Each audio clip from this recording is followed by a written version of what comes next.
Because you've been so deliberate about your approach and had to think so critically about it, describe some of these drills. Some I guess of your favorite drills, either because of their complexity or how dynamic they are, or maybe just how instrumental you feel they are in developing an athlete. I like to look at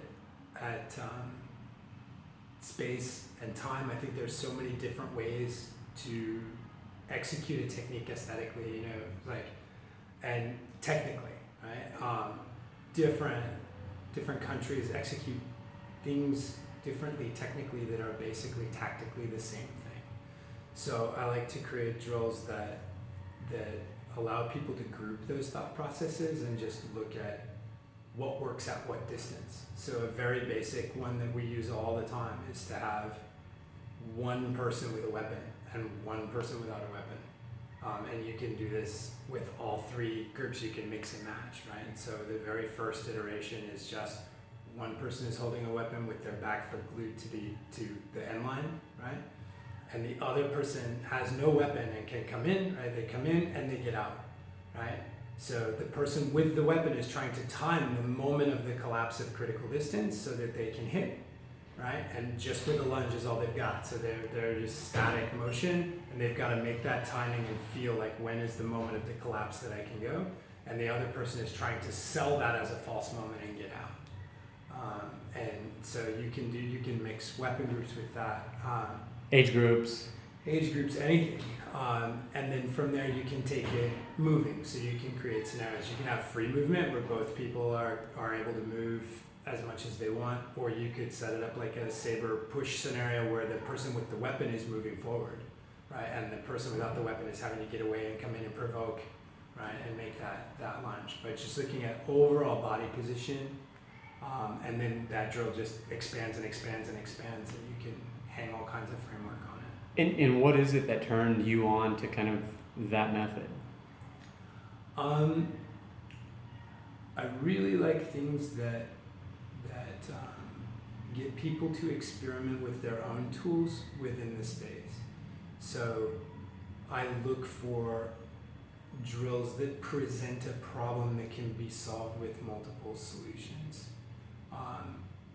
and encourage people to try different ways. Like, okay, you could do it this way, or you could do it this way. Mix tools and see which one works.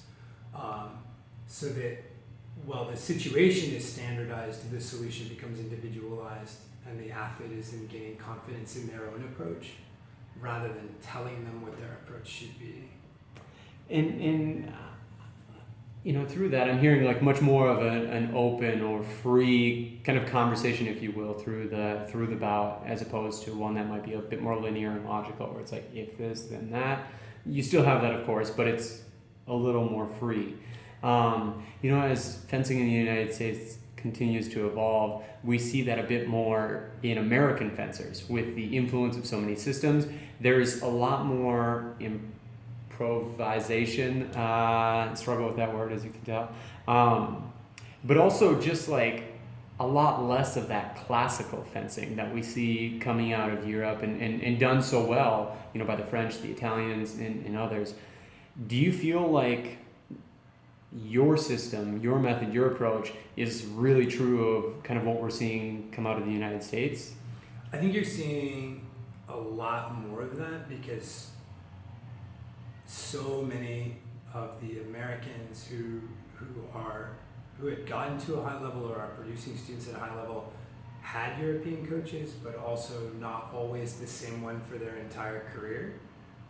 They may have like switched. In a centralized system. Right. So they may have switched from a club where they had a Russian coach to a club where they had a French coach, and they went, wow, okay, somewhere in the middle.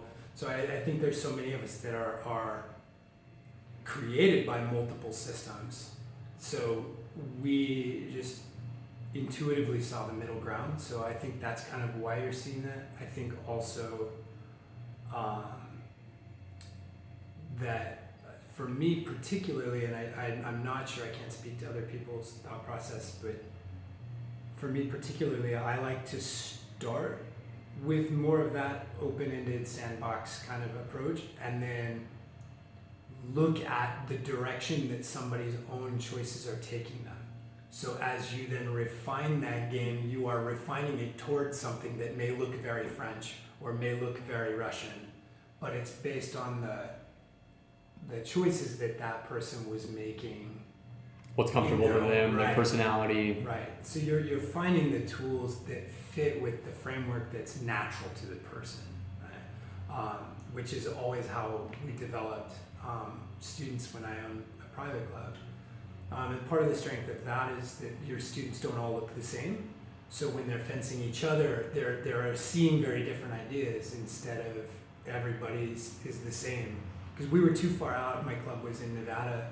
You know, we were 4 hours from the closest tournament. So if you build everybody that looks the same, then they go to a tournament and everybody looks different and they all lose. So we made a point of building everybody different so that they had a community, which translates really well into coming to NCAA because everybody's coming. Everyone's different.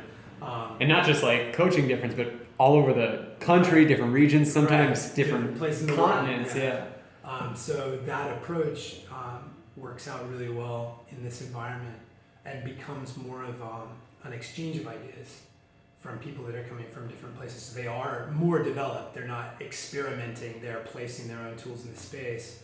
But then other people can go, oh, wow, like I haven't seen that tempo. Maybe I can add that to what I do. Awesome. Well, Coach, congratulations on becoming Northwestern's new assistant coach.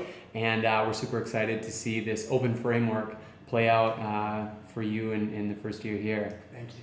Best of luck.